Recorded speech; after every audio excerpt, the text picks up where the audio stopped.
go ahead and share this later with other people that weren't able to attend. So I've done that. Again, thank you for joining us. Totally appreciate it. And today is only going to be about 20 minutes, maybe 25 at the outset. So it's not a full hour like the Zoom said. And I think we're totally open to questions. If you want, you can just enter them into the chat. We'll try and address them as we go, or we can address them at the end. We'll have an open forum at the end as well for some Q&A. All right. So figured let's start off telling you a little bit about who we are. I know some of you know us and know us well, but some don't. My name's Todd Vroman. I'm a principal owner of Adesso Associates, which is an organizational psychology consulting firm. I've got 30 years of experience building teams and businesses and implementing strategy and helping change to happen. So ultimately what I'm doing is harnessing the power of human capital to align with the mission, vision, and goals of the organization. Joe? Yeah, I'm Joe Gifford. I'm president of Catalytic Consulting, basically engineering background, leading R&D, small companies, big companies. And my mission now is to accelerate innovation through strategy, engineering, and finance. And interesting dynamic between Todd and I, because I'm kind of the engineering process guy, and I'll talk about process quite a bit. Todd is more the people side of things. And what we kind of found going through this was that sort of the two come together and really have the ability to catalyze innovation, which I think is really cool. So looking forward to getting through this. All right, so here's our agenda today. It looks a little lengthy, but it's not. It's not as detailed as you think, but we are going to go through what is innovation and blockers to innovation. Same with change management. What is it? How does it help innovation? And oftentimes during the innovation and change process, we come into some roadblocks. So we're going to talk about getting through some of those. And then talk about truly integrating what we're talking about, because oftentimes people ignore one side or the other of what we're going to talk about today, or both. And we're just going to talk about how that can happen, and then how you can actually create the room for it. So power-packed agenda for 20 minutes. Try to go quick. Okay, so what is innovation? So definition on the screen, basically developing, delivering, scaling new products, services, processes, and business models. And there's really two. So innovation, that's a process, that's the verb. There's also innovation, the thing or the noun. And to be an innovation, it's an idea or an invention, but it also has to have impact. So there's a whole process, or there's a way to get that idea to impact. And we'll talk a bit about that as we go. Next slide, Todd. Yes, sir. Hold on, lost my mouse. Uh-oh. All right. Okay, so a little more on innovation, just different descriptions, creativity, risk-taking. I think the key idea here is newness, improving, replacing. And it can be a small change, like say a new feature on a product, or it can be completely overhauling a system, like going from, say, a way to doing business from product sales to, say, some kind of service model. The next slide basically talks about ways to innovate, and there's 10 ways. Hopefully it's a little small, but there's things on there around the product, which is shown in kind of the gold color. And that's sort of my background. I've spent a lot of time on product innovation, product systems. But there are things on here, service, the way you service your products and how you interact with the clients, how you actually conduct business. There's room for innovation basically across an entire organization. And I think one of the big additions, Joe, if I can add on to that, is oftentimes people choose one or two or even three areas on this wheel. I know you can't really see it well, but it's if it's structure or the network or whatever it might be. I think the big thing, especially from a people standpoint, is there's an impact when you're dealing with innovation. You're changing not only what you're innovating, but you're also in a position where the people have to change as well, right? So it's important to understand if you impact one area, the other areas may be impacted, and not preparing for that or planning for that can have an impact. And what Joe and I are really trying to do is get that alignment inside the organization from the people, process, angles, that we can kind of get us to a place we want to get to when change, improve the odds of change happening, basically. I think multidimensional change. I think that's an interesting term. Yes. So innovate or die was something that Peter Drucker came up with, and basically saying that, any company that doesn't innovate is going to eventually lose revenue and lose margin.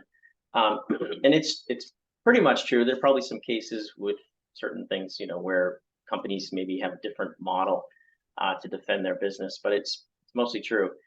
Some surveys, 84% of execs say that their success is dependent on innovation. Interestingly enough, 94% of those same executives were unhappy with their own performance in the area of innovation. And huge impact on society. I mean, 85% of GDP growth is due to innovation, basically from productivity enhancements, competitive advantage of new products, that sort of thing. And think about that in terms of relieving poverty, improving standards of living, and think about how you're impacted by innovation every day. I mean, things like automobile, internet, light bulb, iPhone. I mean, all these things are basically products of innovation. Next slide is a nice quote from Peter, which usually gets a little stirs up a little controversy, but his thing about innovation, because the purpose of a business is to create a customer, the business enterprise has two and only two basic functions: marketing and innovation. And if you think about it, if you don't have a product or something to sell and you can't sell it, then you don't have a business. So innovation is really critical. And even if it's the first time you come up with your first idea, first product, you're innovating. So, next slide, Todd, we get into a little bit on innovation blockers. And I think the next couple slides, we talk about that. We do this, and then we get into change, and you'll see how it kind of sets things up. But we put out a poll. What do people see as big roadblocks to innovation? And innovation strategy was kind of a narrow winner. You can see the other things: lack of resources, lack of process, and we'll get into those a little bit. A lot of other comments of other, and a lot of the other had to do with resistance. So people inside the organization resisting change, potentially customers resisting new products and resisting services and things like that. So we heard a lot of that. And actually, if you go to the next slide, there's a few. Actually, before we go to that, I think a key statistic here is, if you look at most change efforts fail at the implementation stage, and that's typically where they face the most resistance. So over 40% of all failures happen at implementation. So that other, when it comes to resistance, this is talking about innovating, right? But innovation is change. So it's just an interesting, right? If that's one step, right? There's other places where other, or any of the ones we see, right, may be the blockers to innovation or change. But if we can start to mitigate those effects, 75, 85, 90% chance of success. That's what we're looking to do with companies, so that we can help get that innovation and change going. Great point. Yeah, so we have a few kind of word bubbles, things that we heard. Things like, I'm too busy with my day-to-day. I can't change the way I do things. Don't have time. We have too many ideas. We don't know where to start. We don't have enough ideas. We don't know how to execute the ideas. And I heard this from small businesses and from large businesses alike. Sometimes we think large businesses have it all together. They have tons of people and resource, but they all get stretched too. And if they don't dedicate time and resource to innovation, it's not going to happen. All right, so we'll get into change a little bit. Todd, you want to tell us about change management? Yeah, what's funny is, so Saturday I played in a golf tournament with a friend of mine who does, he actually teaches a lot of the organizational leadership stuff at a college, Army guy, everything. And he and I have a debate consistently about change management. And he just believes, hey, that's what a manager should be doing, is managing change, right? Versus having someone help to manage change. So that's often a barrier. So he and I do go back and forth, because that sometimes is viewed as a vulnerability, that someone would actually need help. to actually implement something in their own company. So anyway, so change management, I mean, I'm not going to read the whole slide, but it really is taking a structured approach to managing change inside of a company. And that includes the individuals, the teams, right, and the organization as a whole. And I think the big thing, right, is there's different stages of change. So preparing for change, managing change, actually reinforcing the change, right? And inside each one of those phases, there's multiple things that need to be done or should be done to help make the transition smooth. So it is really using some real processes, strategies, models, theories, right, and applying them to companies to help them get through change from one state to another. So change management, how does it enable, or how can it, right, enable innovation? How does it? I think one of the biggest, that every one of these, I say that, Joe and I were preparing, and I keep saying, this is big, right? I could point out each one why they're all important, but I'll pick 3 or 4, right? The first and foremost is near the bottom, but probably should be at the top, which is leadership support. I think if it's proven, right? The data shows if you don't have leadership support, or if you have some sort of, I mean, how many times have you seen or heard in a company like, oh, here we go, the company wants to do X, Y, or Z, right? Don't really tell us why, don't really support it. Or you may even have a conversation with a leader in the break room, like, can you believe, yeah, I know, we kind of just have to do it because the president, right? What message is that sending to your people if you don't have the same consistent message from leadership? The planning, important for sure. And the first one, creating a culture of innovation and continuous improvement. To me, continuous improvement is we're creating a learning organization, and that culture of innovation is going to create almost a wheel of innovation inside your own company to be able to kind of keep that process going. And then another one on that slide, and I'll stop, is celebrating the successes. Oftentimes companies, don't tend to focus as much on celebrating successes, even if they're small. It's important, right? It's reinforcing a habit. It's making people feel good and recognized throughout the process. So one of the big things we talked about was resistance. And first bullet, I mean, it's natural. If you aren't getting resistance, I'd be worried immediately. That would be a red flag. When you do get resistance, you're on track, right? Why do we know that? Well, first of all, resistance is an emotional, change is an emotional process, but resistance is too. So you can't really talk people out of resistance because it's a feeling process. It's emotional, right? So knowing that and identifying that it's natural to get this type of resistance. Second, identifying when it takes place. So I've worked with a lot of leaders that just don't even really see the cues of what what resistance looks like. I said avoidance because that's actually one of the actual cues that you might be experiencing some resistance. Silence.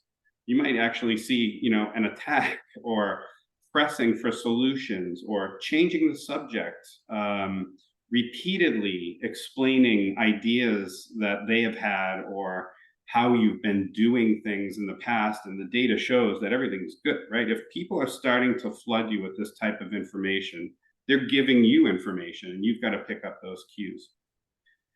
Supporting these employees to help them discuss. So I talked about feelings, right? It's important to make sure that you are actually making space and actually letting them express how they feel. I know that sounds rudimentary or simple, but oftentimes people don't feel comfortable, especially when they're in a situation when you've got someone in the group who might be an industry expert, and how could I possibly add value to somebody who knows everything about X, Y, or Z, manufacturing, food, whatever it might be, whatever industry we're talking about. So supporting them. Silo effect, I think that's a pretty easy one, right? If something's changing in a manufacturing floor, or in a sales distribution, or whatever it might be, warehousing, that's going to impact another piece of the organization. And there's going to be a lot of us and them mentality of, oh, they don't even understand over there what we're going through. We are already changing, right? There's oftentimes things already happening.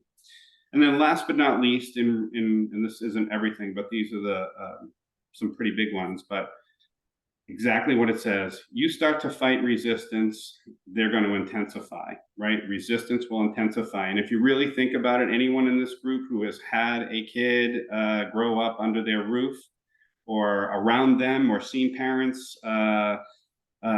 watch kids grow up, right? Ask them to do something that they don't want to do and try and make them do it. And typically they're resisting, right? And kind of making it, digging their heels in a little bit more.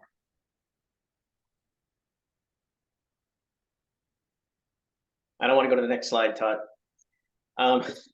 Just resisting you. Okay, so I'm going to just talk about the innovation process just a little bit, so we kind of set the stage for how the two kind of work together. But innovation process is any system really for capturing ideas and driving those ideas to reality. Different ways to do it. There are complex processes or systems, like there's software solutions that integrate with your CRM or your SAP system and everything else. There's simple ways to do it using templates, Excel, PowerPoint, that sort of thing. And then sometimes, just an idea management system where the ideas from the employees or the people that talk to customers can be captured and be disseminated and tracked. Very simple stuff, that could be called an innovation process as well. The key with whatever you do is adoption. The people have to use it or else it's not very valuable. And visibility. So what's in the system, what we're trying to do, make that very visible. Those are kind of standard operating procedures for an innovation process. In the next slide, we get into kind of how we dovetail together. So introducing an innovation process to a company or innovating and bringing new products, new ideas through the company, either one there's a series of change, there's a lot of change there. So you can incorporate steps from change management into an innovation process. You can run CMP, which is kind of the formal set of steps along a change management process. You can run that right alongside with, say, training and implementation of an innovation process. As you have new projects that move towards implementation, you can be training the organization. That's a critical piece of change management. Make sure people know what's coming down the pipe. This process doesn't have to be overwhelming either. I mean, we're talking about maybe adding check-ins to the existing innovation process, additional communication and messaging, and mentioned some training. And a nice thing, we talked about resistance internally, resistance externally, so customers resisting new things. If you can involve customers in your innovation process, and there are different ways to do that, but help them ideate, have them help you ideate, or potentially help lead adopters, people that are going to jump on the bandwagon early. Those are the customers that can really help drive change in the marketplace. So it's great to involve them when you can. Sorry about that. It's okay.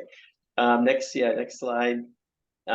This one gets a little more granular in terms of how you can take the concepts. Todd talked about a lot of pieces of change, what it really involves, and how you can use those in an innovation process. So I didn't go into too much detail on the innovation process, but if you have a process, which you should, to make sure things actually move through and become reality, make the process cross-functional. So Todd mentioned silos, bring people in from different silos as part of the team, part of the approver set, that sort of thing.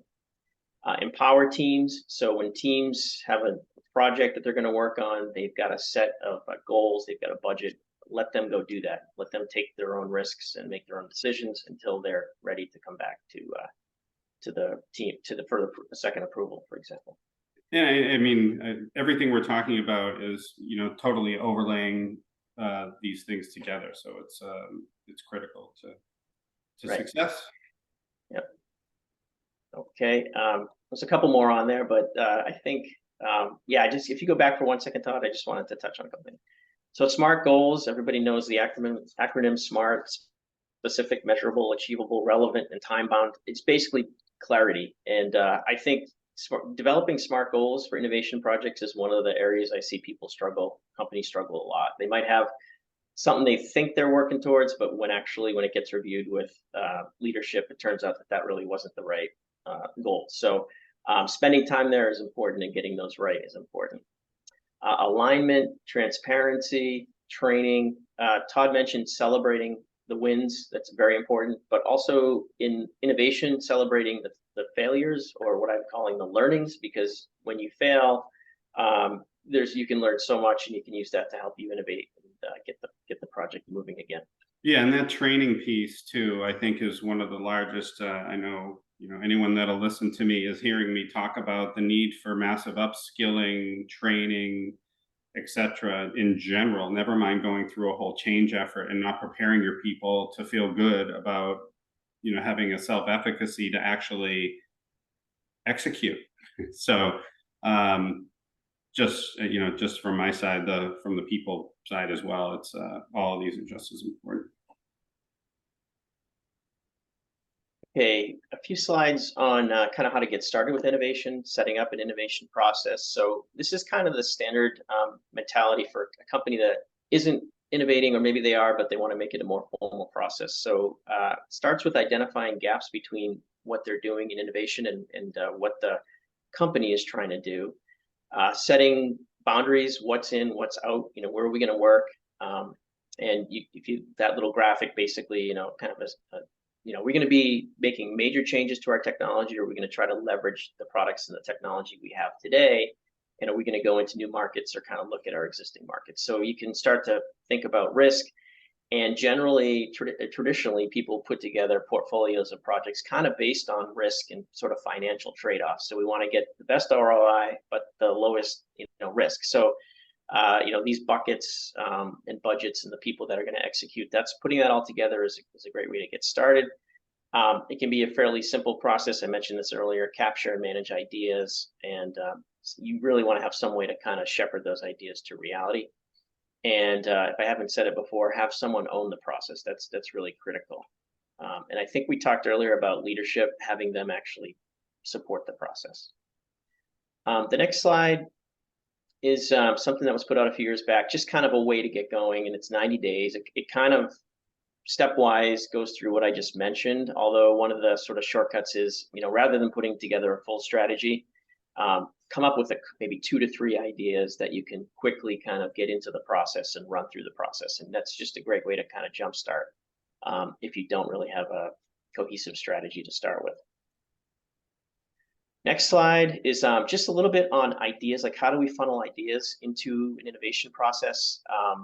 It's great to start with our own ideas inside the company, and there's some things that it makes perfect sense. We're going to improve a process or whatever, but when it's kind of customer touching, it's sometimes better to actually talk to customers and understand kind of what they think of the idea before moving it through. This triangle kind of tells you basically your idea.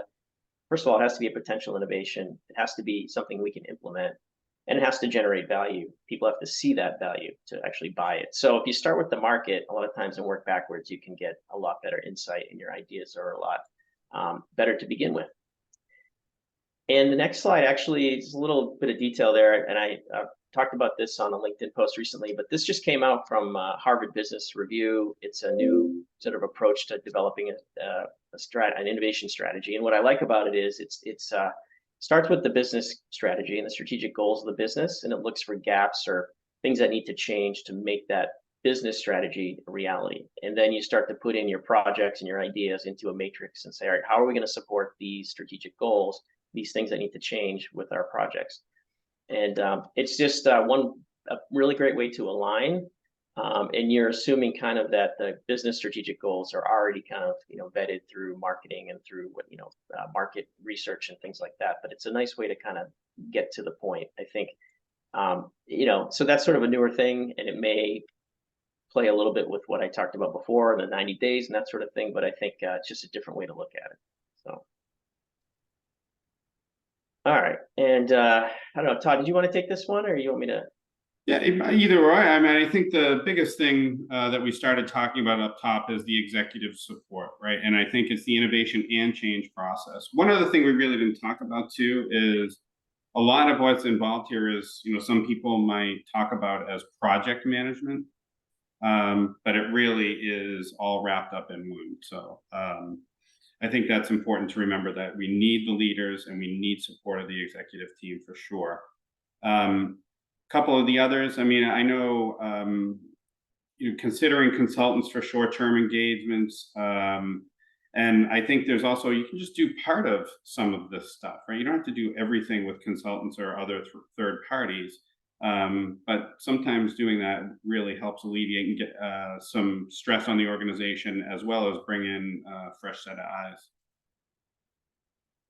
Yeah, you did mention. I was going to say the second bullet, partnering with vendors, so or customers. So it's a great way to leverage resources. So vendors a lot of times will be interested in helping you change, your product, and sometimes willing to, contribute resource to that. And then customers on the other side, trying, new products, demonstrating new products with customers, great way to leverage them on that side. The last bullet, cost reduction. So a way to carve out some room maybe in the budget. And there's a couple things, you can look at the business and look at underlying cost of the business and figure out ways to reduce and free up, cash for innovation. There's also product costs. So when I talked about an innovation portfolio, one bucket or typical area is taking our existing products and value engineering, reducing cost, streamlining maybe the supply chain. Taking costs out of products is another great way to keep them competitive, and then also generate typically some increased gross margin, and drive that to the bottom line to reinvest. So yeah, I mean, bottom line, what we're doing too, it is everything we're doing is bottom line focused as well. It's not just people, just process. It's for the reason, right? So saving and making money. So it's a little both. Well, I think the big thing here is looking at, and I hope you guys saw it too, is that having this combination of working with speeding up and improving innovation, along with the people and change management process, can be a very powerful combination to have an impact on organizations and change and innovation efforts. So we're pretty much, Joe, if you want to say anything else other than that, I think we're open to questions if anybody has any. Yeah, I think you hit all the right wrap up points there. Yep. Open it for some chat and discussion. Feel free to type it in, or if you wanted to actually unmute and ask, that's fine too. And if you don't, that's okay. So that's fine too. Yeah. So Anthony asked, what is a phase gate system? Yeah, I don't know if I touched on it, but people that have developed products, it's a typical way of doing that, and it basically involves a series of phases. So where the work is done, and then a gate where there's a review. So very common innovation system. It basically connects to a project management system. So we have a list of tasks, we have a check-in with management, then we have some more tasks to execute, then a check-in with management. And it goes through phases like development phase, validation phase, ramp up or supply chain phase, and then typically market launch phase, applicable to product development typically. And there's another question as far as what we use for systems, processes, or models and theories in the change management process. Takes on a large amount. There's a bunch of them out there, but I would say there's probably a handful that I lean on, at least that are implementable, right, ingrained in the process. And that's a lot with the personality testing, because that helps me help employees with communicating, which is often one of the biggest problems. And one of the biggest programs that I use is the ProSci change management process. So I'll use that process throughout it.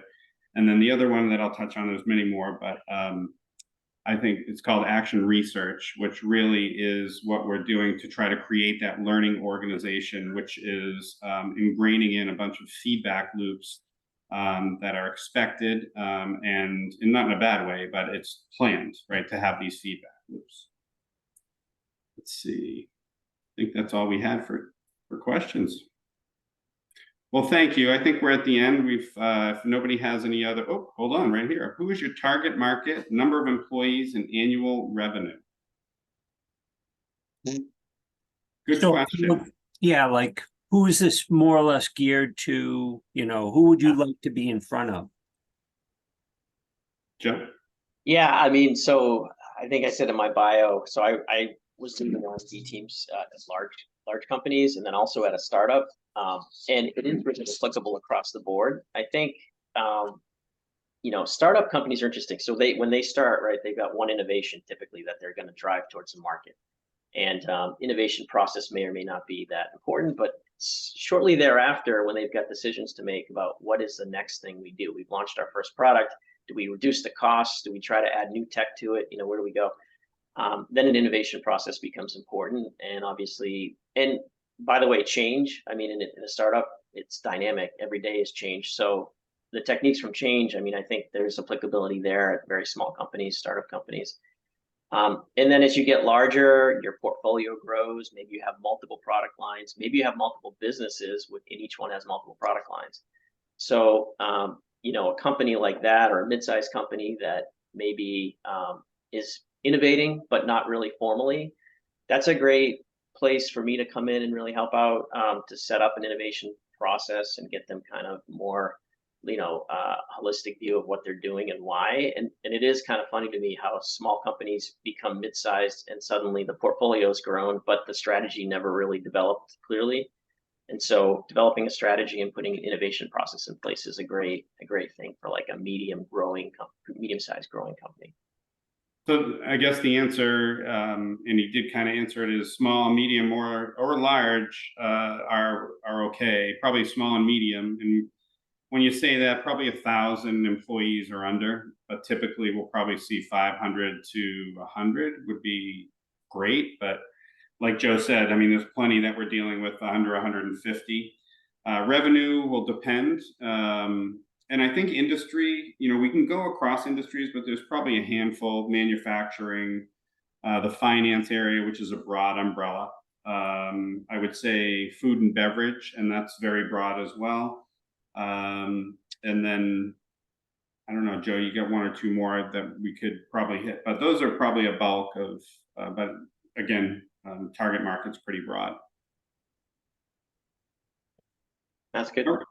All right. Well, I think that's it for questions. If there are none, thank you very much, everyone, for participating. Completely appreciate it. And if you do have any questions, feel free to reach out.